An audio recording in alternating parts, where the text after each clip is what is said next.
KPM.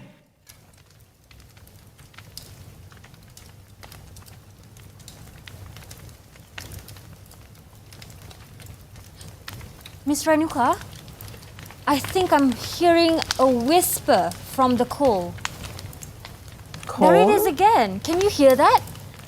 No, Shafika, I can't hear anything. Oh wait, it's doing it again. There's the sound. It's a faint but strong whisper. Try to listen very carefully, Miss Renuka. Can you hear that?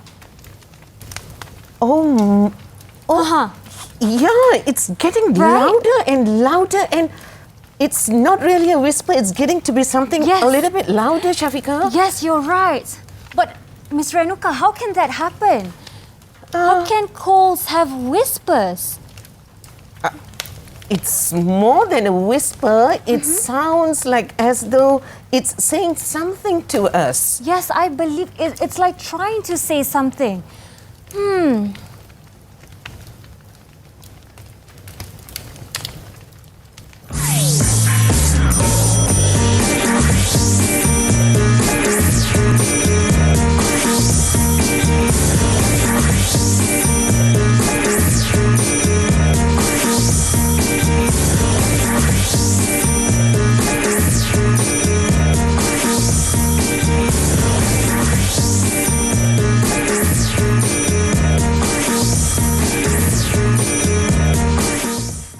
Assalamualaikum, salam sejahtera, my friends. How are you all today? I'm Shafika Farahin Razali with you for the whole of 1 hour, and we'll be learning English literature with our very special guest today. But before that, as usual, I hope you all are doing very fine due to the ease of restrictions nowadays. I hope you still are managing your SOP well, doing your hygiene, washing your hands frequently, wearing your mask, face mask, and also maintain a social distance of at least 1 meter between you and people around you. Okay, today's lesson is going to be very interesting because we're going to learn about poetry. But as you can see just now on our profile, we've seen who our teacher is. That is our very own Miss Renuka. Miss Renuka, how are you? I'm good, Shafika. And you? I'm very good today. Thank you for that. And you're looking very dapper and lovely today. Thank you, Shafika. Lovely words. Well, Miss Renuka, actually for our viewers, perhaps they may not know you very well. You can introduce yourself first? Yeah, okay. I'm Renuka, and I teach at SMK Perempuan Methodist, Klang, yeah? And I have been teaching, I think, 35 years. Wow, 35 years is a very long time. I hear that your students are very lovely students as well today with us. But before we start our lesson, Ms. Renuka, as usual, we practice our SOP in the studio. I invite you to wear our hand sanitizer placed in front of us to practice the hygiene and maintain our SOP. Okay, Ms. Renuka, as I've said previously, we're not alone, not just the two of us today, but we have gonna have our pupils with us from SMK Convent Kelang, Selangor. Hello pupils, can we have them on the screen here? Wow, everyone is looking super cheerful today. Are you excited to learn our lesson today? Please give me a thumbs up. Okay, great. So we'd like to know one of you, one by one. So let's have first Hani. Can you introduce yourself and perhaps your ambition? Hi, I'm Hani and my ambition is to be a surgeon. All right, Hani. Okay, that's great. A surgeon, Miss Renuka. Very ambitious. I hope all the best for you, okay, Hani? Next, can we have Tushanti. Hi, Tushanti. Hi, I'm Vishanathan and I want to be an accountant in the future. Okay, all the best to you too. That's a very ambitious ambition, but I love that. Okay, next, can we have Anusha, please? Hi. Hi, my name's Anusha and I would like to become a dentist one day. Oh, wow, a dentist. Okay, that's very great. All the best to you too. And next, can we have Hashley? Hi, Hashley. Hi, my name is Ashley and my ambition is to be an accountant one day. An accountant as well, the same as Tushanti. All right, thank you. Next, can we have Vaishali? Did I pronounce your name correctly? Hello. Yeah, correct. Okay. My name is Vaishali and my ambition is to be a doctor. A doctor. Okay, all right. All the best to you, okay? Work smart. Okay, thank you, Vaishali. And next, last but not least, can we have Sharmila, please? Hi, I'm Sharmila, and I want to become an anesthesiologist. Oh, anesthesian. Wow, that's very interesting. Okay, thank you, Sharmila. Good luck to you too. Okay, pupils, thank you for introducing yourself. Now, Miss Renuka, I've heard today's topic is involving one of the difficult poems, which is entitled Minors. Right. Perhaps from our gimmick just now, our short sketch, you can detail us a bit on what it relates to the calls and today's topic, which is poetry minors. Okay, all right, Shafika. Yes, I do agree. It is one of, it's actually a beautiful poem, yeah, but a lot of images there which sometimes make us wonder what exactly this poem is about. Yeah. Now, as most of you would have seen just now, the gimmick that we did was something very simple, whereby we thought that we would bring the coals alive, and it was as if the coals were telling a story to us. It was whispering and trying to tell us something. Yes, exactly. And that's exactly what we will see in the first three stanzas, whereby we will see how the coals are telling us a story of a time long, long, long ago. When was that time, Miss Renuka? Oh, long before you and I were born. Okay. Long before our grandparents were born. Long before men traversed on earth. That's where poems bring these stories alive until now. It's very interesting that what you've mentioned to us just now. So what I'm understanding is that the poem is from the point of view of the coals.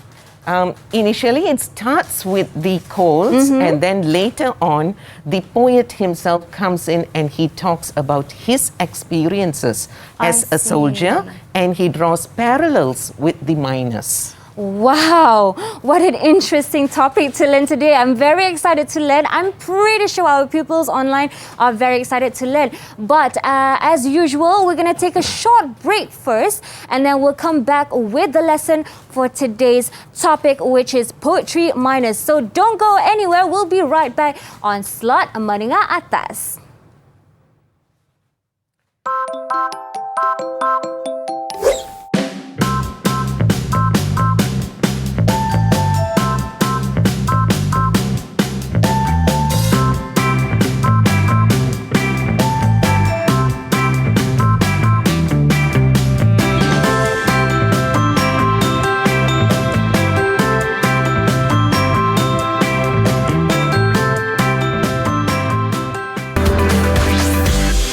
TV KPM. Didik TV KPM. Okay, pupils, let's come back to class. We're learning for our upper secondary level slot today with English literature with our very lovely English literature teacher, Miss Renuka. And today's topic is poetry minors. That means there's going to be a story to tell. There's going to be a lot of interesting facts to focus on. And then after that, we can make some evaluation from the poem. And as Miss Renuka has mentioned, it's one of the most difficult poems to understand and comprehend, actually. So please stay focused. And pupils online, are you ready to learn today? Can you please give me a double thumbs up? Okay, great. All right, let's start, Miss Renuka. All right, thank you, Shafika. All right. Now, as Shafika has already introduced, what we are going to look at today is we are going to look at the poem Minors, written by Wilfred Owen. Now, before we go into the poem, let's look at the focus areas for today's lesson. Yeah.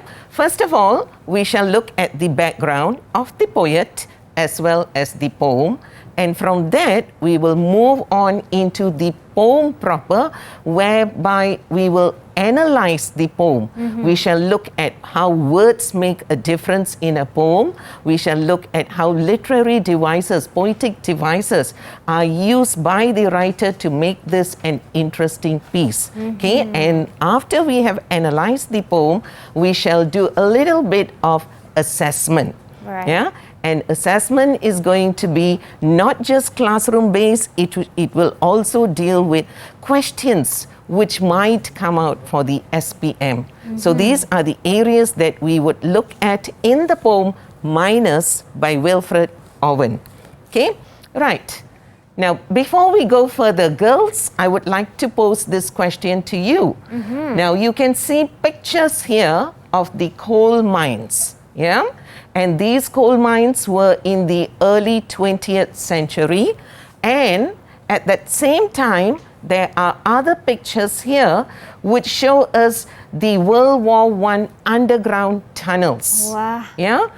Remember, the First World War was between the years of 1914 to 1918. Now, what are some of the similarities that you can see between the coal mines and the underground tunnels of the First World War? Is there anyone who would like to give me a response? All right, I think I know, but I think the students are ready as well. Sharmila? Okay, Sharmila, good. I like to see your hand raised. Okay, Yes. Sharmila, what do you find similar between the two? It is narrow where there is hardly any space to move. Okay, very good, Sharmila. Good response. Anyone else?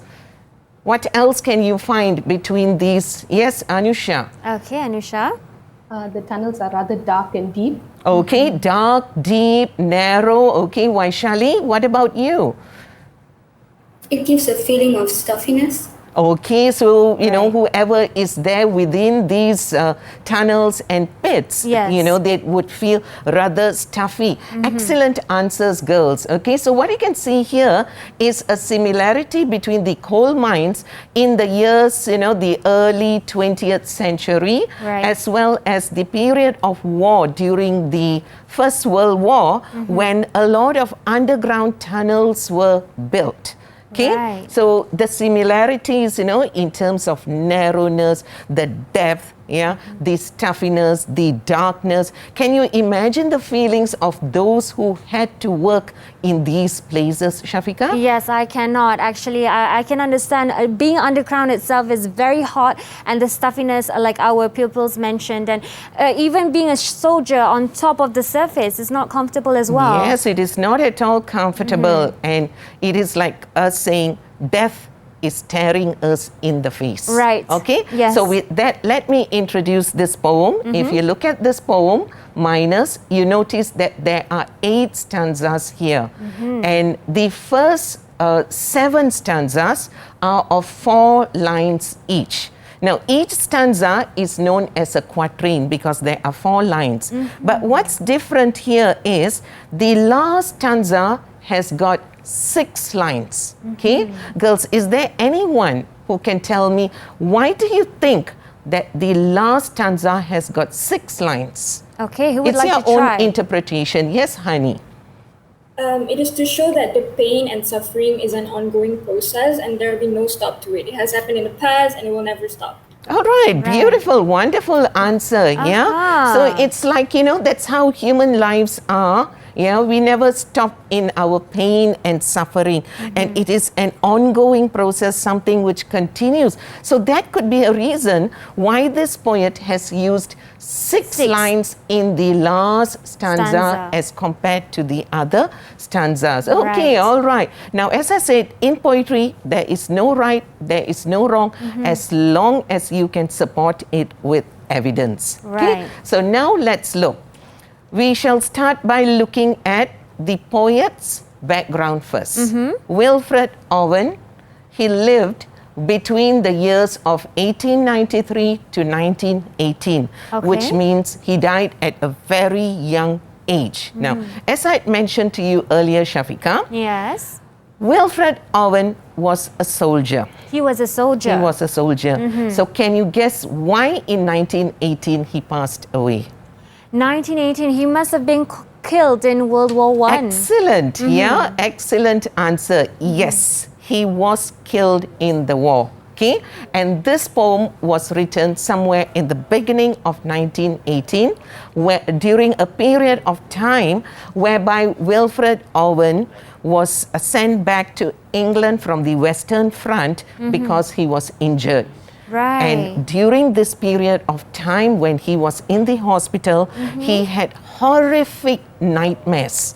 And these horrific nightmares are actually a symptom of shell shock.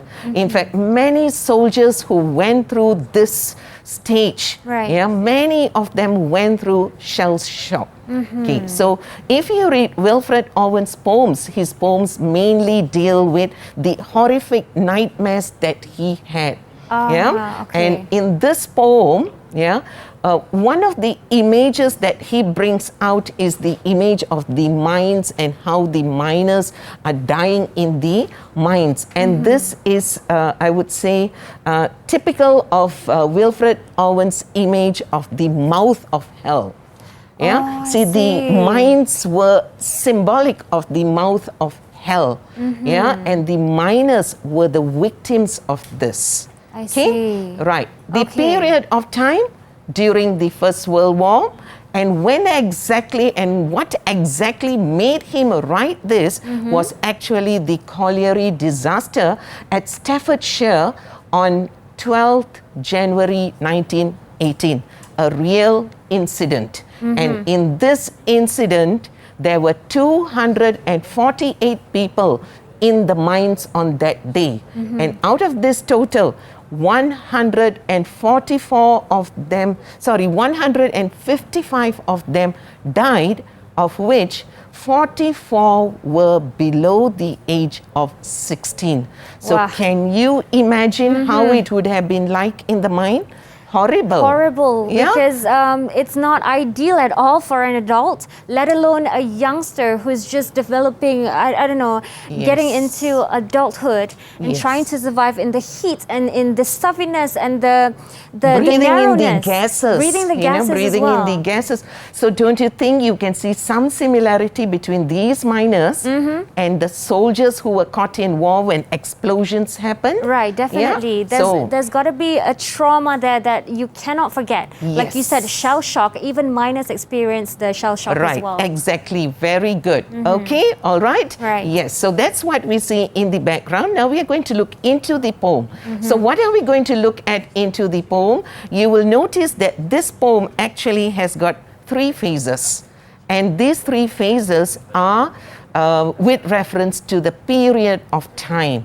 In the first phase, we start off with the poet sitting in front of the hearth, the fireplace, looking into the fireplace, and he hears whispers. And it is as if he is hearing the whispers made by the coals, which are there to tell him a story of their formation years and centuries and years and years and years ago, Right. before there were even animals and humans on earth. Wow, so the coals must have witnessed so much. Yes, for the exactly. past. And we know that coal is formed from decaying vegetation. Right. And even we decayed, bones of animals and so on. So can you imagine how many centuries it would have taken for the coal to be formed? Right. So as he sits there and he listens to these whispers, he thinks that maybe the coal is going to tell him a story of their formation.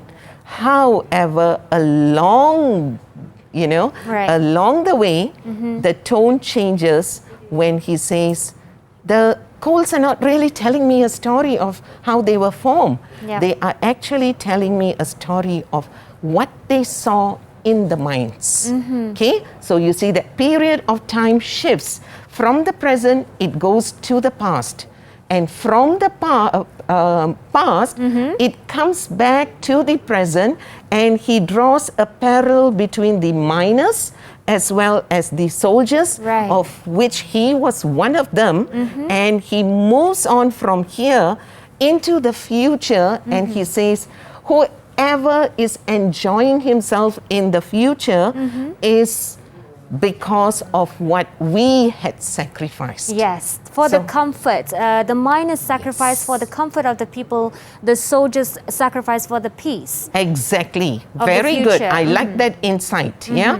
Miners for future comfort, soldiers for future peace. Right. Okay. So once you get this idea, the poem becomes simple to understand. Right. Okay. All right. So let's look at stanza 1.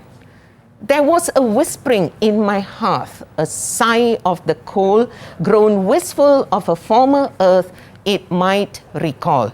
So what do we have here?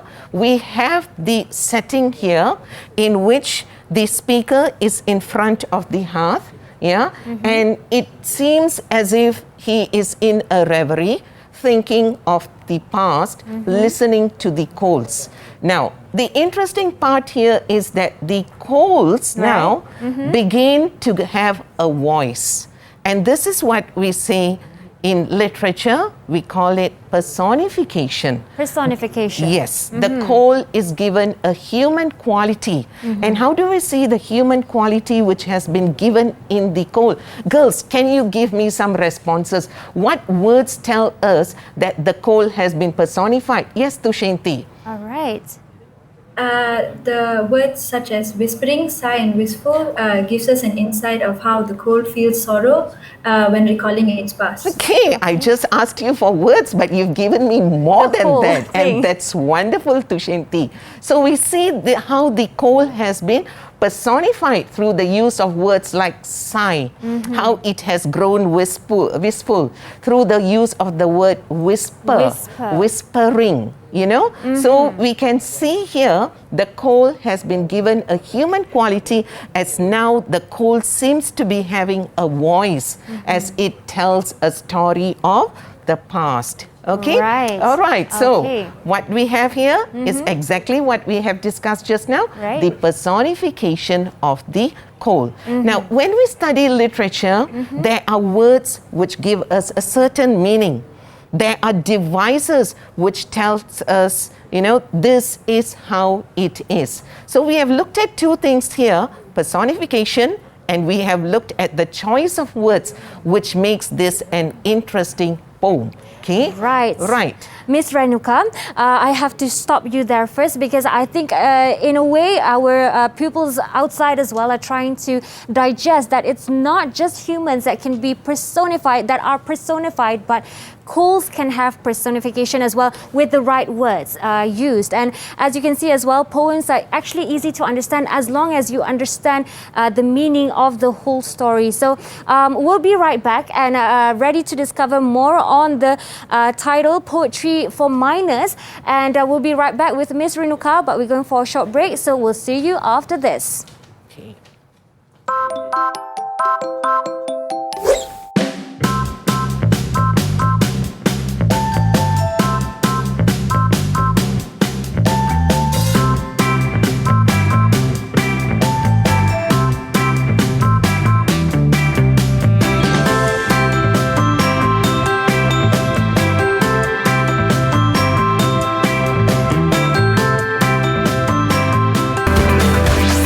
Didik TV KPM. Didik TV KPM. And you're still with us on Didik TV KPM's slot for upper secondary level, and today we're learning English literature, and we're focusing on poetry minors. And just now, Miss Renuka, who's our lovely teacher today, has told us that in order to know and learn about the specific poem, we have to know the background of the poet, the poem itself, and analyze what the poem is trying to tell us. So just now we were focusing on the poem itself, and Miss Renuka, we've reached the second stanza actually. Right. Okay, we can continue with our lesson. All right, very good. Thank you, Shafika. Okay, so earlier we looked at personification. Right. Now we are going to look at another literary device which makes the poem outstanding. Okay, all right. So before that, let's just look at this stanza. I listened for a tale of leaves and smothered ferns, frond forests and the low sly lives before the fawns. Okay, so you see the sound is there, listened. We see now a lot of S sounds, listened, leaves, ferns, forests, sly, lives, fawns. Is there a reason for that? Yes, there is a reason for it. So he has made it such that we are now hearing sounds. Just like how the whispers had come earlier, now we are hearing different sounds. And how he makes these sounds possible is by using the S words as well as the F words. F We have words. got ferns, frond, forests. No S for frond, yeah? Okay, fronds. It's actually frond, forest. Okay. Yeah, okay. Before, fawns. Now, all these, when we have a repetition of all these sounds, we call this an alliteration. Alliteration. So by using alliteration, what the poet does is he tells us the tales of old. So the coals are still telling us the story of how they were formed, many centuries ago, how they were formed, how the leaves and ferns in the forests have all turned into coal. Okay, Right. and this is done through the use of alliteration, which gives us an idea of something which is stealthy. Silently, it has creeped upon us through the use of the S and the F sounds, yeah, and we get a feeling that there must be a secret in how they were formed, and this is what the coals are doing, telling us its story. Okay, interesting. Right. So, what is the device which has been used to tell this? Alliteration. Alliteration. Very good. Okay. Well done. Thank you, Okay. Ms. Renuka. Now, we go into the third stanza. Yeah. My fire might show steam phantoms simmer from time's old cauldron before the birds made nests in summer or men had children. Okay. Now, what is the story here? So we see how the speaker tells us there are other possible tales that he expects the coals to tell us. It is not just a tale of how the coals were formed, but rather there is something else that he is going to say. And here the stress is on the word time. Time. Okay, time. Okay, let me check if my girls know this. Okay. Why do you think he has stressed on time here? Anyone? Anyone would like to try? Okay, why has he stressed on time? Yes, Okay. Anusha. Anusha? I think it's to create a sense of mystery and mysticism in the Yes. poem. Okay, all right. Maybe it is to create a sense of mystery, mysticism, yeah, and the word time comes together with cauldron. You see, a Right. cauldron is actually a big pot. For the And witches. Yes, Where they exactly, for brew, witches. Yes, that's potions right. and Yes, stuff like that. okay. And imagine, as the cauldron, as the whatever is Is being inside boiled? begins to boil, Right. it bubbles, from it comes out steam. Yeah, okay. And we will see in the next stanza Okay. how this steam forms apparitions. I Okay, see. all right. Now, Anusha mentioned the word time. Maybe it is to give us a sense of mysticism. Okay, but more than that, when he says before the birds made nests in summer or men had children. So it was way back. Yes, very good. This is once again instilling the idea of that period of time long ago, before we were even there. Yeah, We right. humans were even there walking on earth. So the coals were already being formed during that period of Right. time. Miss Renuka, I also noticed while it's being highlighted, time is being used as a noun there as well. Yes, exactly. All Right. So that's the whole theme of this stanza. Correct, that's Okay. right. All Okay, good. You're very astute, Shafika. Well done. Okay. Okay. Now let's look into the next stanza, stanza 4. But the coals were murmuring of their mind, and moans down there of boys that slept rise sleep, and men writhing for air. Okay, so notice these words: but, murmuring, moans, rise sleep, writhing for air. Yeah, remember what I said. What makes a poem is actually the words which the poet uses. So there must be a purpose why he uses these words. But before we look into it, let's see what is the idea in this synopsis. Right. Okay? So what he's implying to us is that the coals are telling us other tales of boys, of men, who worked in the mines, and it was not an easy life, it was a difficult life. And can you imagine if there is a colliery disaster, what would happen? These people would be trapped in the mines. Yes. So can you imagine how young boys slept right sleep, could hardly sleep, disturbed sleeps, distorted. In fact, if a disaster were to happen, their bodies would be one on top of the other, totally distorted. Yes. And if a disaster were to happen, the gases, the fumes which come out would trap these people within the mine, and there would be people writhing for air. That's 155 men, of which 44 were children, were trapped. And in your mind's eye, imagine how it would have been. Yes. Boys. Miss Renuka, I can imagine how difficult it must have been, because nowadays rescuing people who are trapped under coal disasters is hard. Yeah. So imagine back then when there was no technology, and how long they would have waited down there, and perhaps those injured as well. Right. And when you have, well, like you said, the coals and the structure of the mine field, trapping the air passageway, so that's going to make them suffocate. Exactly. And this is a fact which it happened, and it took approximately 12 months to extract all these bodies 12 out. months? Yes. Wow. 12 months. It's a long time. All right. Okay. Now, I would like to ask this question, because you see the word but is there. Right. Okay. Can one of you girls tell me why he begins with the word but? What is he trying to tell us? Okay, who would like to answer Who would like this to one? answer this? Come. Why does he start? Honey, can you tell me why does he start with the word but? All right, honey.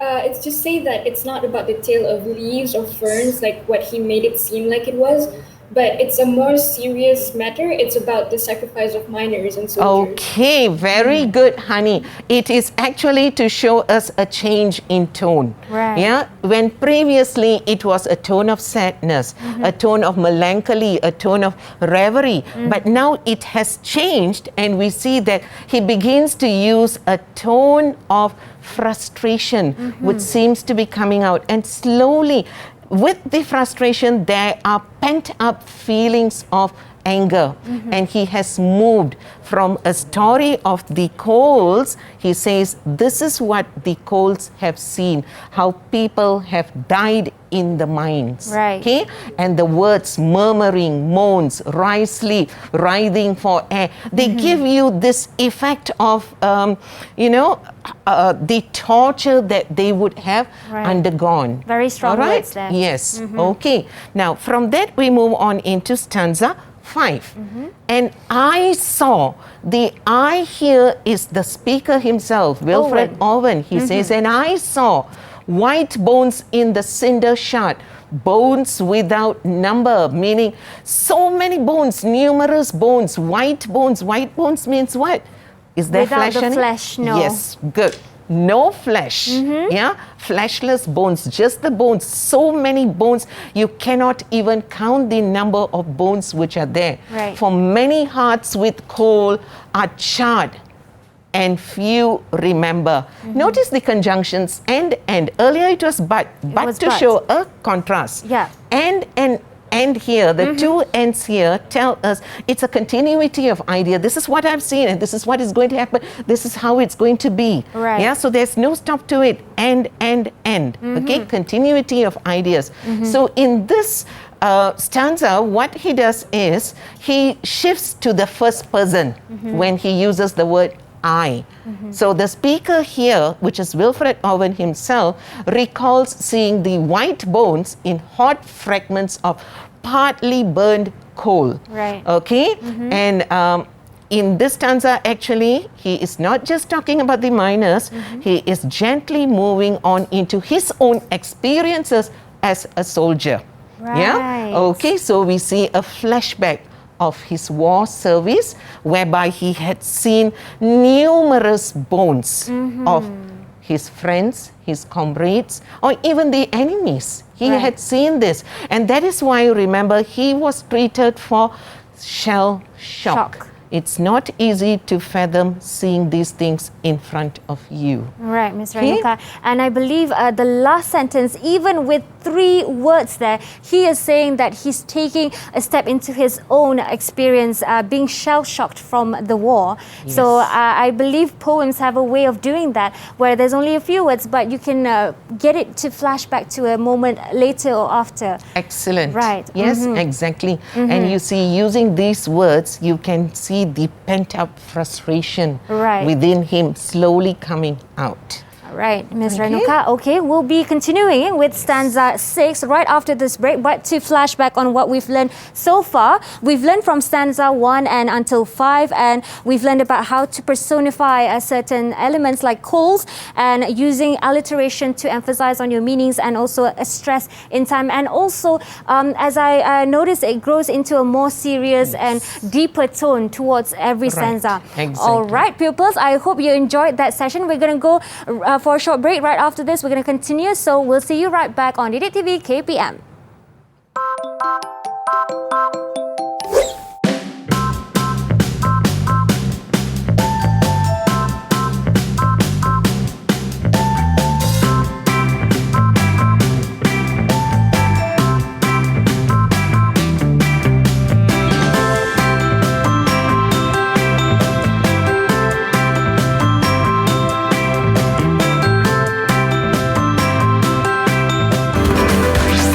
Didik TV KPM. Didik TV KPM.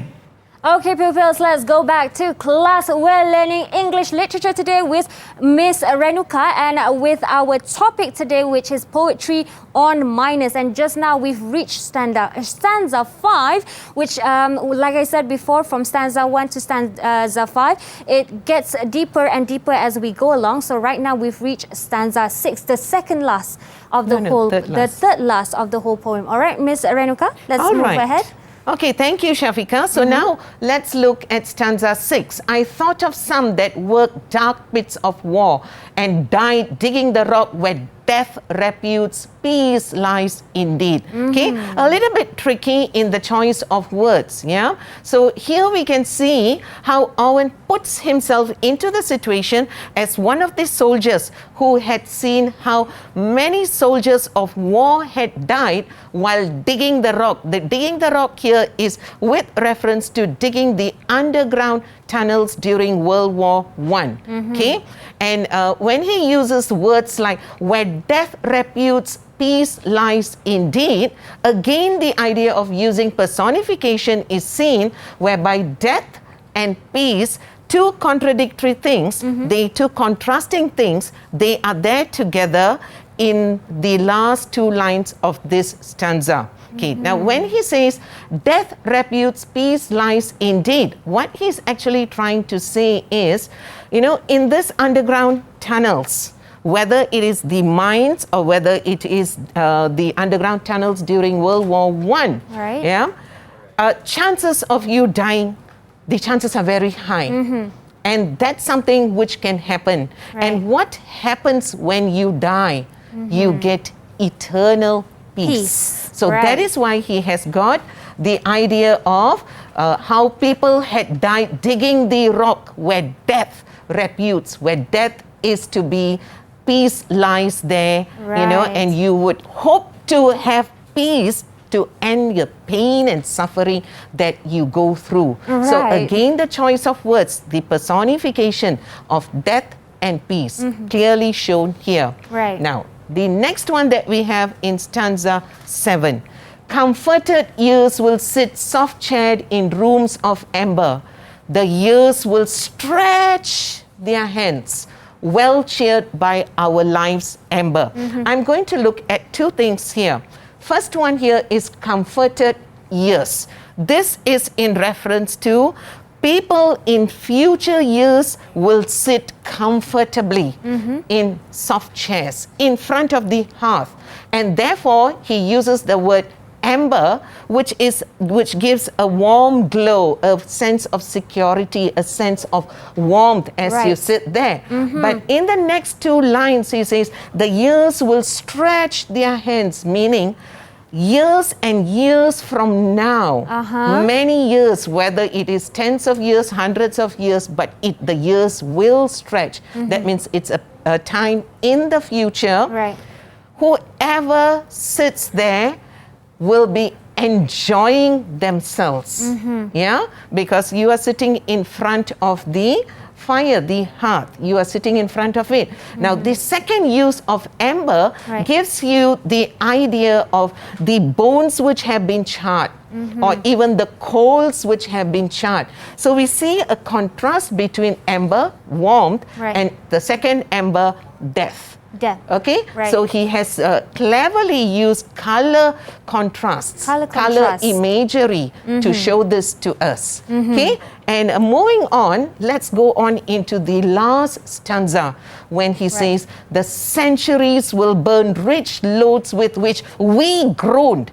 So in future years, people would be burning these golds, but nobody would ever think of the miners who groaned to bring out these coal, okay, whose warmth, the warmth of the coals will lull people's dreaming lids while songs are crooned. So people will be enjoying themselves, but no one will ever think of the poor miners who sacrificed their lives for the comfort of people in the future.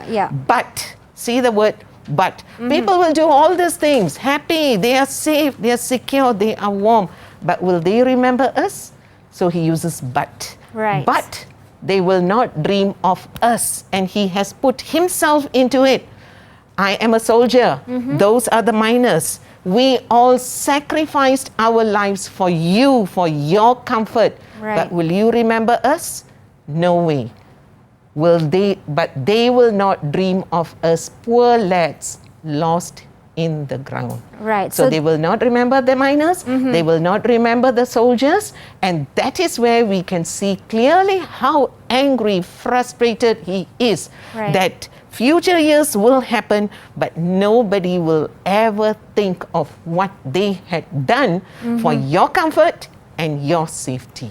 It appears as if Owen knew that somehow his poem would eventually reach the future generation, but he was frustrated with the idea that they don't understand, they don't see what actually happened. But I guess from reading the whole stanzas of this poem, I think it gives us a whole picture of what happened, even with a few lines. And also I believe Owen believed in a brighter future, in a happier future because of his poem as well. Despite during his time, everything was suffering, everything was pain.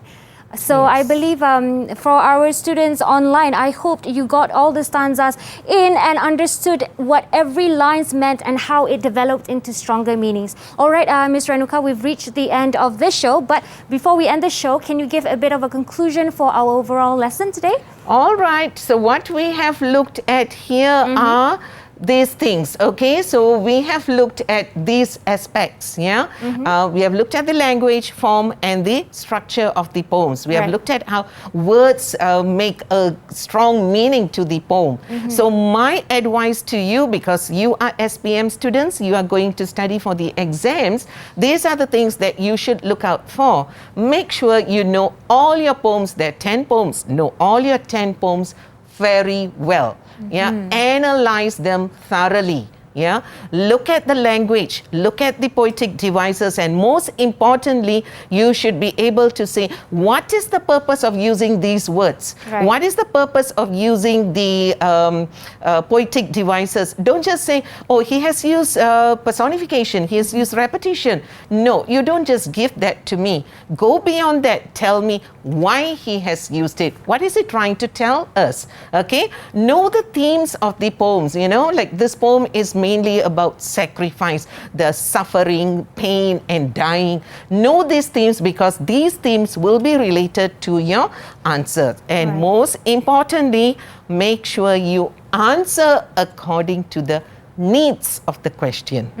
So if the question tells you, explain to me why there are similarities, so you show why there are similarities and not just say, oh, there are similarities and the similarities are like this. No, you must give that purpose. Why are there similarities? Right, Ms. Okay, Renuka. And so yes, that's go it. on. Oh, that's Yes. it. Okay. All right, as you said as well, there's no wrong or right in analyzing poems as long as you have evidence towards your answers. All right, Ms. Renuka, for our pupils online, perhaps you can give an overall evaluation of their performance today. Oh, okay. In marks, maybe. Right, okay, very Right. good. Okay, if you had all been listening, what I have done is I did not do an assessment at the beginning or at the end. Okay. I did it continuously, and continuously the girls were giving me their responses, which means out of 5, I would definitely give them a 5. A And they have 5. done Good very job, well. pupils online.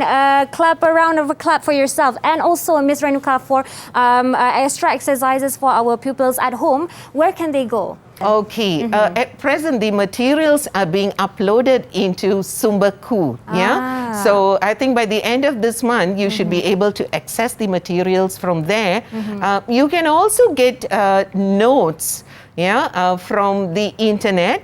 Just source out Minors by Wilfred Owen, get different insights of how people analyze the poems, and I think that should be able to help you a lot. Yes, Ms. Renuka, I believe it helps a lot of pupils outside as well. And as shown on screen just now, don't forget to go to Sumberku through our Portal Delima. All right, we'll be ending the show now. Thank you, Ms. Renuka, for spending time with us and teaching us valuable lessons for poems today. We'll be right back on upper secondary level slots another time. But until then, Assalamualaikum, salam sejahtera, bye-bye.